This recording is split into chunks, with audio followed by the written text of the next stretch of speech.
Hello, I'm Carly Ann, holistic attachment coach and founder of Follow Your Fire, your online membership and community for all things attachment styles and rediscovering yourself. Today, I am talking to you about 3 tips for dating someone with an anxious attachment style or that certainly has anxious tendencies.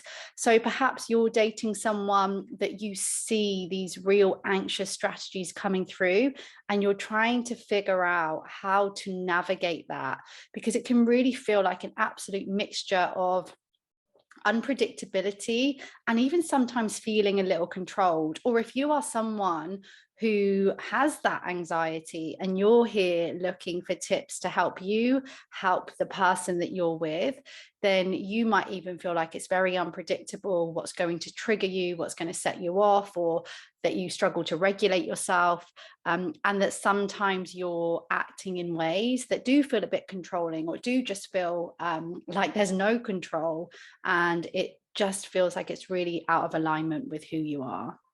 Before we do dive in, it might even be useful for you to understand that your way of attaching, your way of relating, is also going to be influencing how you show up and how you experience being with someone who can, be quite anxious in their relationships.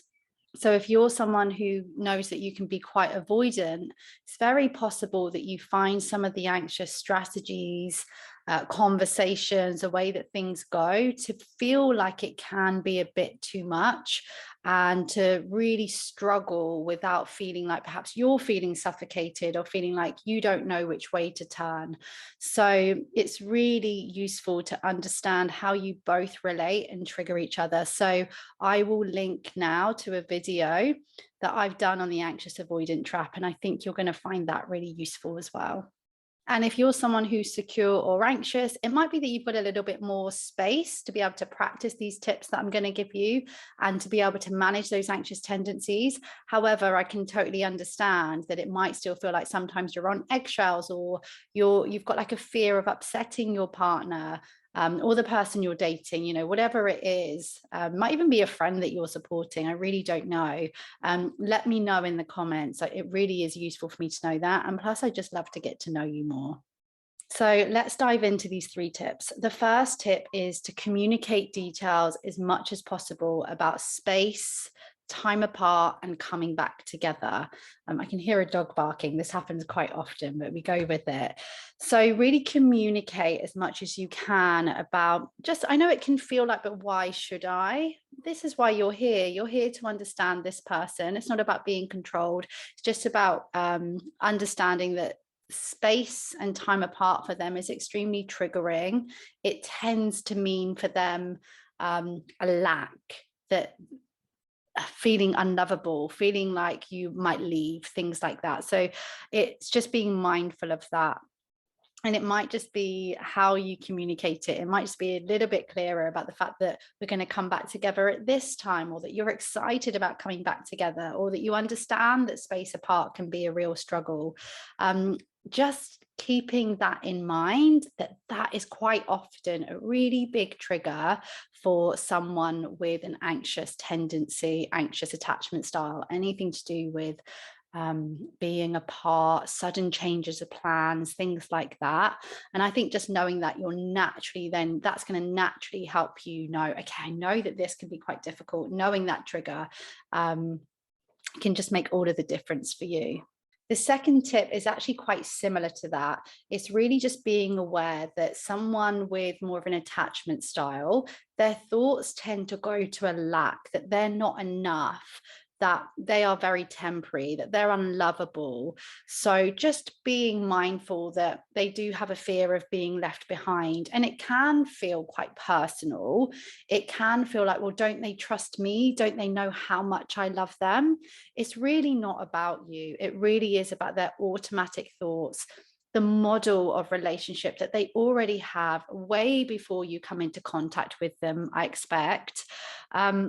So just knowing, and again, very similar to the first tip, that's going to help you naturally understand their reactions and why it is that they think that you could easily forget them. So my tip here as well is just anything that you can say or do, really get to know their love language, let them know that you do care. You don't have to go above and beyond all of the time, because it is important as well that they're able to manage and navigate this relationship too. So we don't want you to kind of fix things, if you like. They want to be building their skills as well.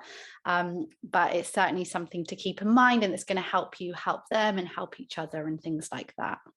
Next is, inevitably there's going to be times where they're triggered because they are human, just like you get triggered as well. So getting to know they're not just getting to know their triggers. That's kind of what I'm talking about in the previous ones as well. But it's also just understanding that when they are activated in that moment, they kind of have like left their bodies at time. It can really be that extreme. So trying to communicate with them logically, it really might not go through.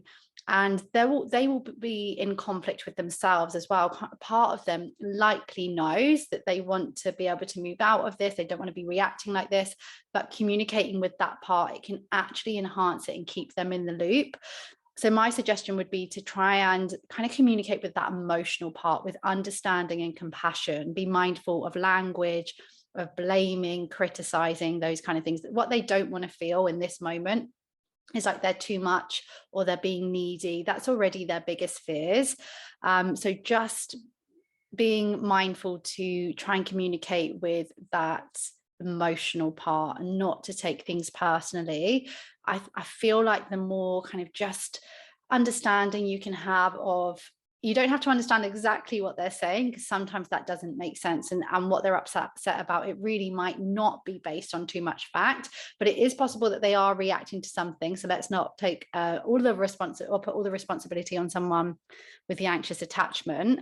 But I would say just to, you could even say things such as, it really seems like you're upset and I really want to be able to understand that right now, rather than the opposite, which might be like, I just don't understand you, you're not making sense, things like that. So give them in fact, this is a bonus tip. Here's a fourth bonus tip for you.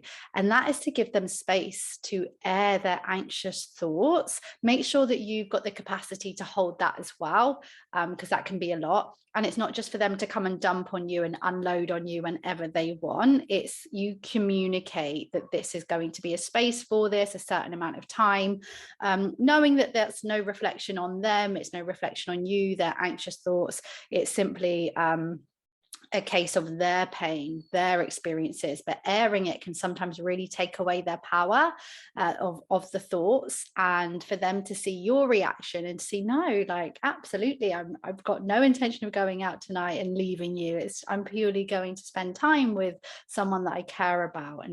And just, it can be really powerful sometimes when you say your anxious or insecure thoughts out loud, but in a really safe space with someone that you can trust. So I hope that's been useful.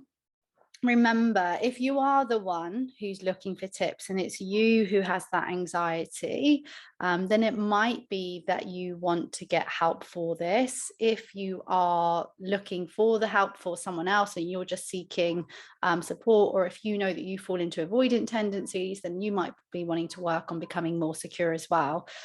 If you do want more help, then your choices are to come inside to my membership, Follow Your Fire, the space, online space for all things attachment styles, rediscovering yourself. You'll get immediate access to over 20 masterclasses run by myself and incredible guest experts. You'll get relevant resources straight away, bonus resources, all things that are aimed at healing attachment wounds. That's what I want to make really clear, for you to be able to become more secure. It's going bigger, going deeper than what you find on YouTube and on Instagram and all of those things. It's going from the top tips to the coaching to the transformation, because that's what you're really looking for. If you are ready to go deeper than that and you want to work on your one-to-one experience, perhaps you've been seeing this pattern for years and years, and you know now that you need help. And we know when it comes to attachment wounds, getting that coaching, that help, or that therapy is so powerful for this. Then you can work with me one-to-one. Let me know in the comments what you want to hear more about. I'm here to help you. Please subscribe to this channel. It helps it to grow, and then you're going to get notified about my next video as well.